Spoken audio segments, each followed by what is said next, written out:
Ito nga po at lumayo kami sa Shell. Talagang inaya ko sa para pumunta ng Shell gas station para hanapin ang trending na cake na yan. Para tikman natin kung masarap talaga. Ayan siya.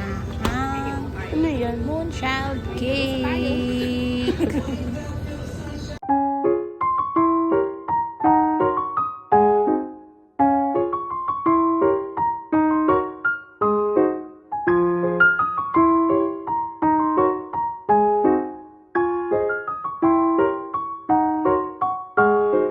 Ligo. Napo na siya.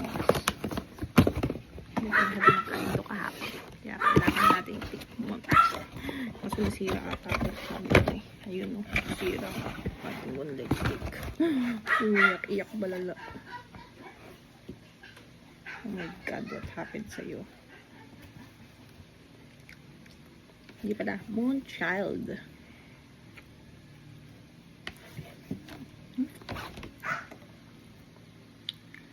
Diba? Kaya mami dumadayo sa Shell dahil dito.